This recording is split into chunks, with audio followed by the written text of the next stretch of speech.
Sorry, Rosetta, I missed the final train today again. What? Again?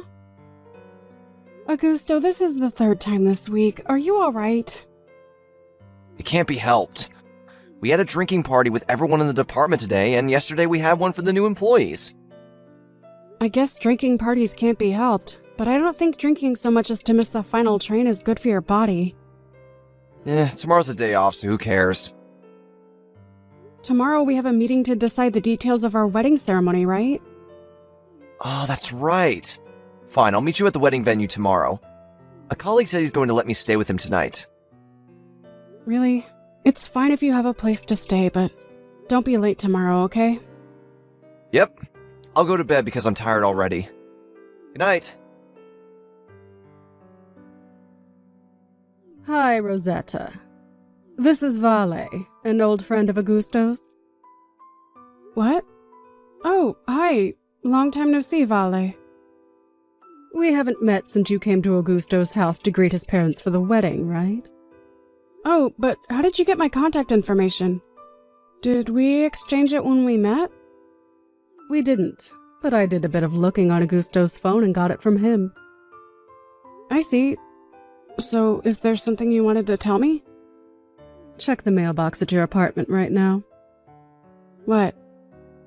Something very interesting should be in it.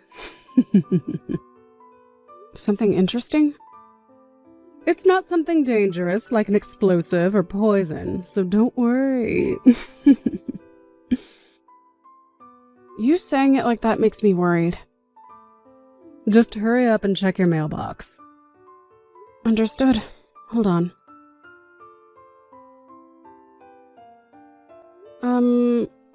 What is this?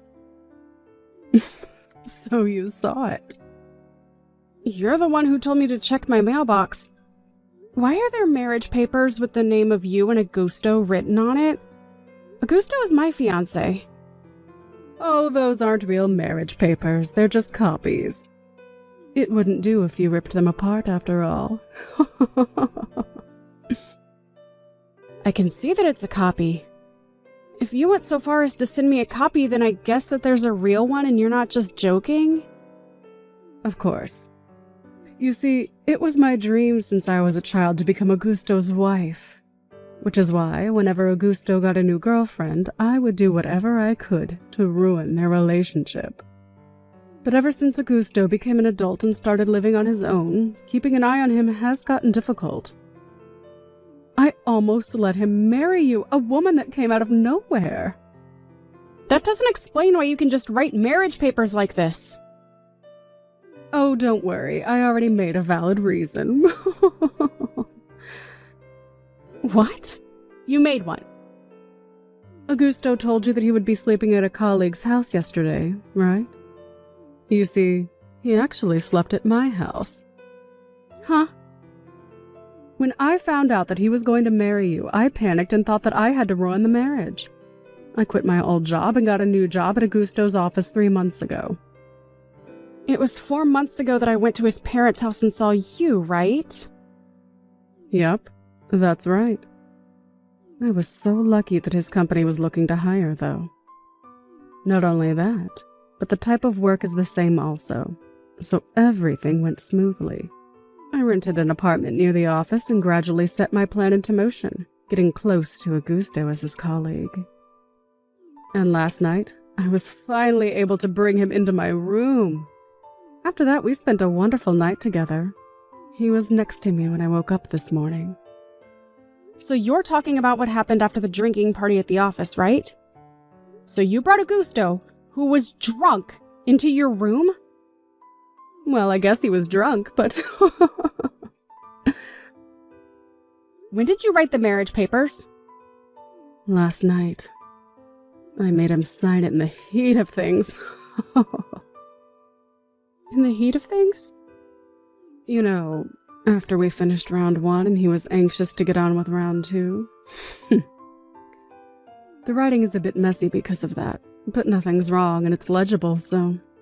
After that, I spent the whole night being aggressively made love to by Augusto. He even told me, "You're amazing, Vale," I love you. This is proof that he wants to marry me more than you, right? Now all we have to do is turn in those papers. All right. I can't just believe what you say, so I'll ask Augusto about it as well. Fine, be my guest. Oh, that reminds me.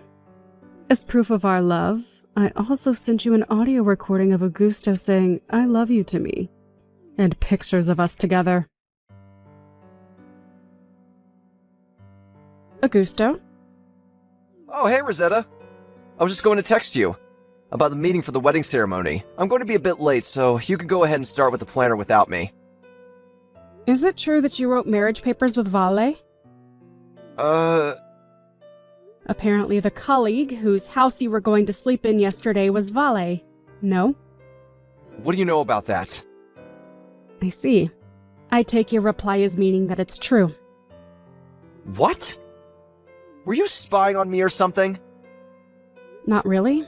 Let's just say that the information was leaked to me and I decided to ask you about it directly.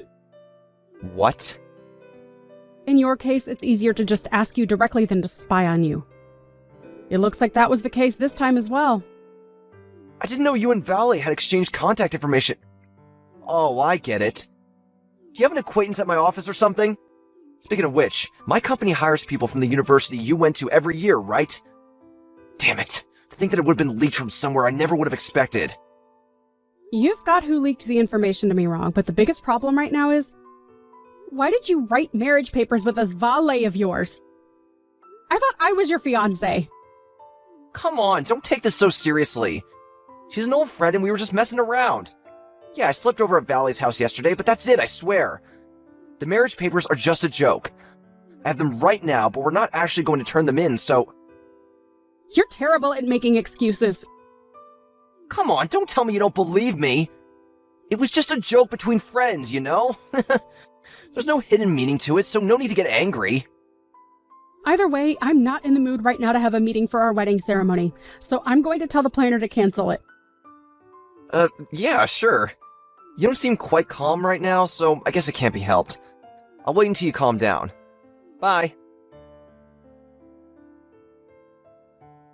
I just turned in the marriage papers. Sorry, ex-fiance. What? You already turned them in? Things like this should be taken care of as soon as possible, right? We thought you'd give up when we turned them in too, so... Huh. I mean, I lost all the love I had for Augusto when I saw those disgusting pictures you sent me. Looks like those pictures of us making love are effective, huh? Well, that's the situation. So would you please leave the house you're currently living in? What, you mean this apartment? Yes. I know that you crawled into Augusto's apartment after you two got engaged. I'm his wife now starting from today, so that house is me and Augusto's property now. So hurry up and leave, will you? By today! Sorry for interrupting you while you seem to be having so much fun, but I bought this room with a loan. Augusto didn't pay a single cent for it. What? It was before we got engaged that I bought it, by the way, so too bad for you, I guess. What? You're lying, right? That apartment isn't a high-rise condo, but an apartment at a place like that is sure to cost a lot, even if it was already used. It was new when I bought it. No way. But it must have cost around $50,000 when you bought it, right? I'm impressed at your knowledge because it's just as you say. Just what exactly do you do for a living? Oh, you didn't get Augusto to tell you that? Just tell me. You know W Corporations, right? Oh yeah, of course. It's our company's most important business partner. I'm the CEO of W Corporations. Huh? Huh? Are you kidding me? I started my own business 7 years ago, and thanks to the help of a lot of people, it's now grown to its current size. Well, my marriage is a private affair, so don't worry. I'm not going to do anything that will affect our companies. Well, I guess it would be bad for us if you used your position as the CEO of W Corporations, but it's not as easy as that, isn't it? Hey, Rosetta? have you calmed down yet? What are we going to do about the meeting you canceled? We need to schedule another meeting soon, or it's going to be inconvenient for us later. Oh, so Vale didn't tell you anything yet? Huh? You're still talking about those marriage papers? I told you it was just a joke made between old friends. I'll get them back from Valley and get rid of them in front of you if you want. I told your parents that Augusto was going to marry another woman. What? Oh, you're not going to marry another woman, but you already did get married, right? Huh? You see, the person who told me about the marriage papers was Vale herself. She's the one who told you? Yep. She was kind enough to send me a copy, alongside with pictures of you two in bed and an audio recording of you saying you loved her. I used that as proof of your adultery and sent it to your parents' house. I'm sure they'll see it as a valid enough reason for me not wanting to get married anymore. Seriously? I'll send your stuff that's in my house to your parents' house as well. Hold on. What are you trying to say? Ask Vale about the details, not me. Wait, so those marriage papers were... Ask Vale. I can't be bothered anymore to explain it to you. Rosetta! Don't come to this house anymore, and don't show yourself to me ever again. Soon after that, Augusto found out that Vale had turned in the marriage papers to the city hall and fell to his knees, not knowing what to say. But it was just a joke, he shouted eventually. I seriously had no idea what he was trying to do, so I just canceled the marriage and made him pay an alimony without hesitation. Like I said to Vale, I didn't let this incident affect the business of our companies, but it looks like the impact of a marriage between the former fiance of W Corporation's CEO and the woman who stole him from her was quite large, and both Augusto and Vale voluntarily resigned from their jobs. Eventually, the two started talking about divorce. Apparently, Augusto never actually wanted to get married to Vale, and his initial bewilderment gradually turned into resentment towards her. Vale, on the other hand, loved Augusto, and although Augusto didn't love her in return, she stubbornly refused to get divorced. But it was suddenly revealed that Vale was pregnant, and so their parents, who now ignored how the two of them met because they could now only think about their soon-to-be-born grandchild, also began to oppose the divorce. Thus Augusto, whose face had gone permanently pale, had nowhere left to run. Vale, on the other hand, was forced to acknowledge the fact that Augusto didn't love him. There's no need for me to say that this was an unhappy marriage.